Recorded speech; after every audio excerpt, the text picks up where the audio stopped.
The Democrat of the day for today comes from us from 2A, up in the very northern part of the state. Michael Northbird is kind enough to join us to talk about his campaign. He's running again to try to represent District 2A for the DFL, and he's kind enough to take some time today. Michael, thank you very much.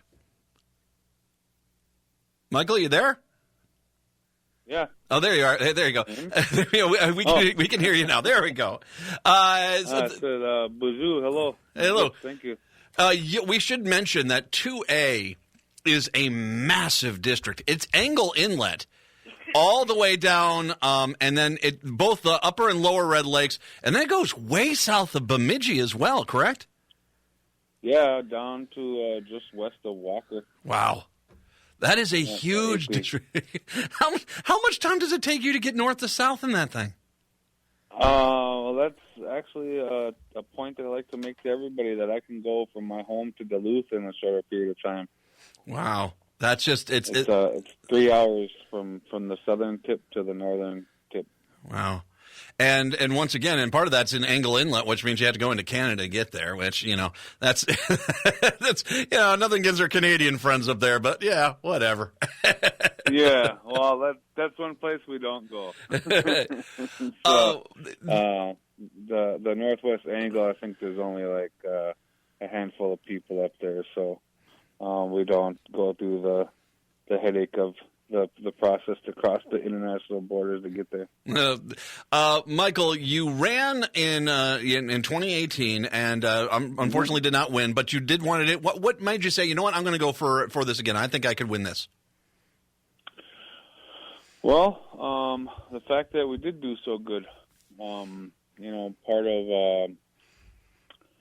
of the whole drive for continuing to do something is the type of positive reaction you get from the public and the people that you're trying to serve, and I figured by doing such a great job last time around, there was no point in not doing it again. I mean, aside from the fact that I don't have to build my name recognition and my noticeability, I get noticed all over the place, everywhere from in my district to outside of my district. I was actually in a hotel lobby down in the Twin Cities, and somebody come up to me and said, "Are you Michael Northbird?" I'm like, "Yeah." Like, "Did you run for state legislature in 2018?" I was like, "Yeah." And we ended up having about an hour long or so conversation about politics right there in a hotel lobby down in the Twin Cities. So it was pretty amazing to get noticed. I agree. All the way down there. I agree with you. I think your name recognition, you're building a name up there, and it's also one of the hard things is to look at people who have banked on the Republican Party for decades, and all the Republicans have done is fail them over and over and over again. But to convince those people that, these guys aren't your friends, they're not going to help you. You need to put the DFL in control here. That sometimes takes one or two election cycles to kind of get it into people's heads. Exactly, and I take my advice from the current Speaker of the House, Melissa Hortman, who said that I believe it took her three times running to get elected.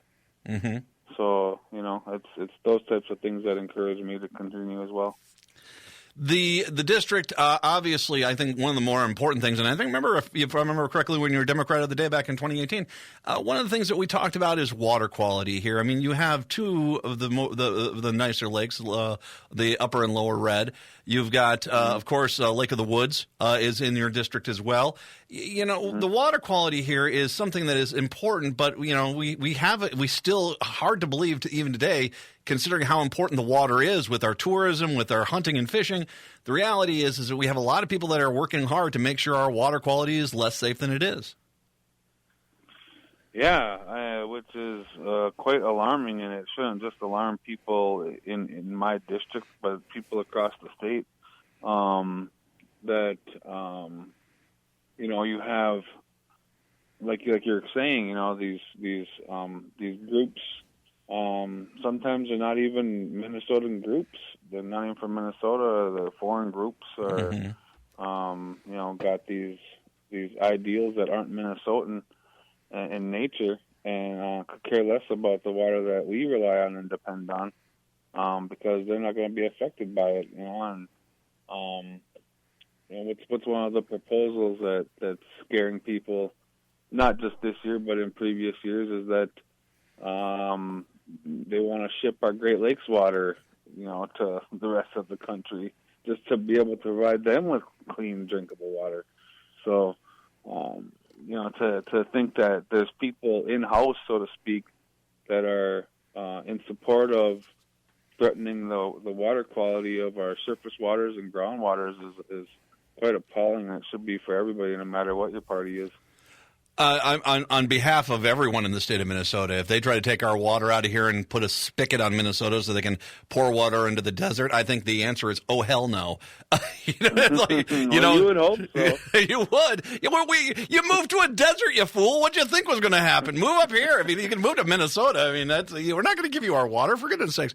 The thing which I find to be interesting is that there is one. It's a twofold process. One, they basically try to utilize and say, oh well, we can, whether it's mining or pipelines or whatever, we can put these dangerous businesses into place that jeopardize our water, or selling off the water, whether that's for fracking or for usage outside of the state.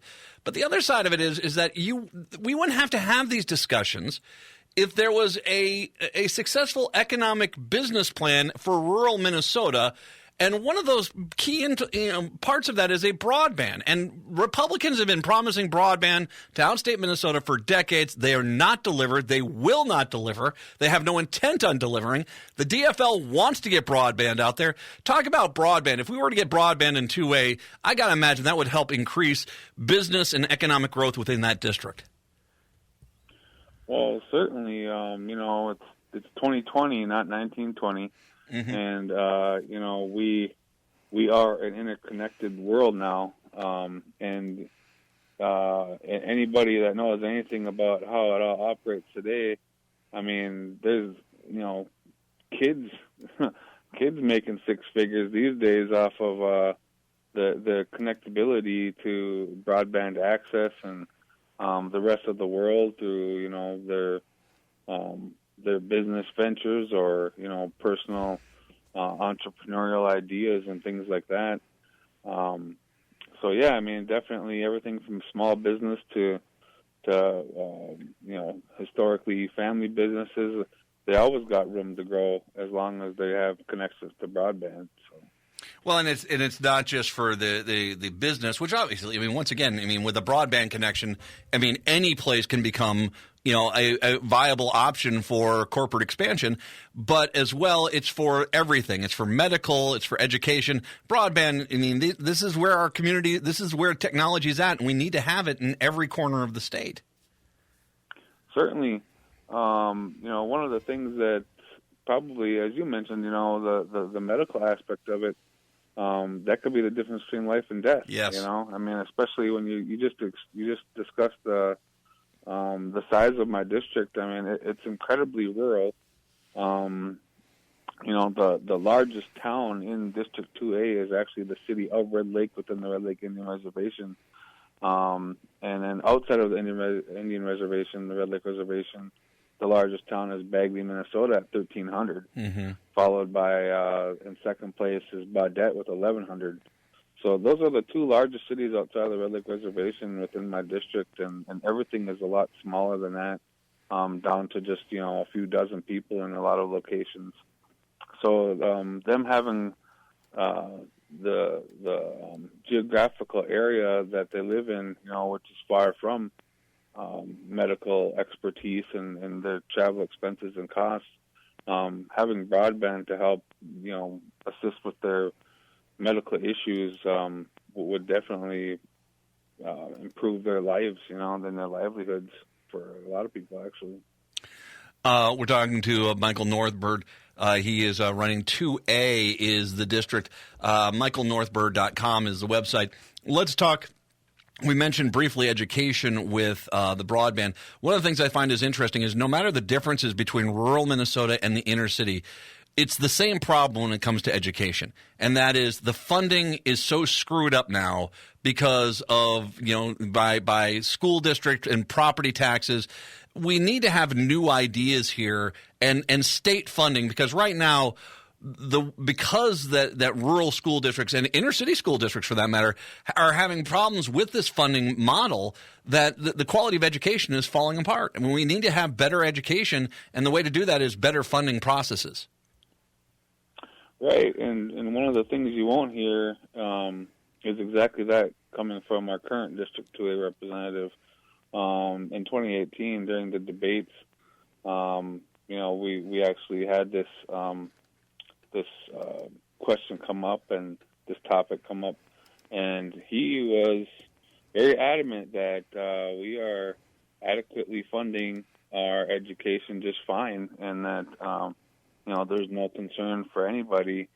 And of course, to which my counter argument was that's patently false, and that some of the bills that the Republican legislature in the previous years were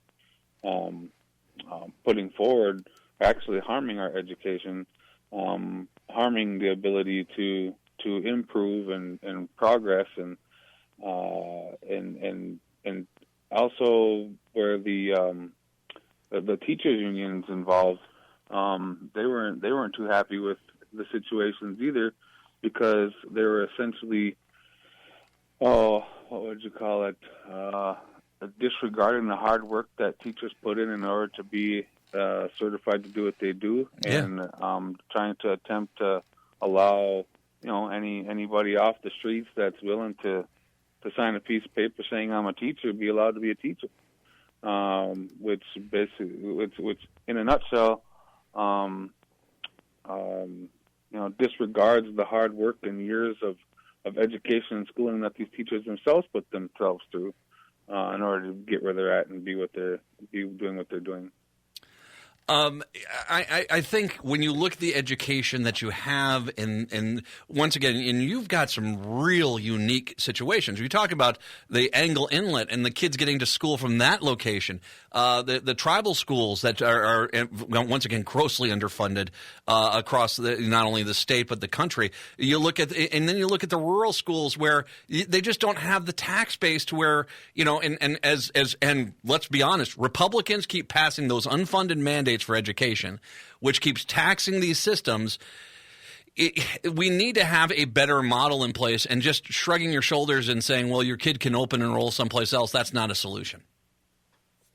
Oh, not only that, and you're right, but not only that, one of the bigger issues is that they deliberately put constituents in the path of being forced to accept these things.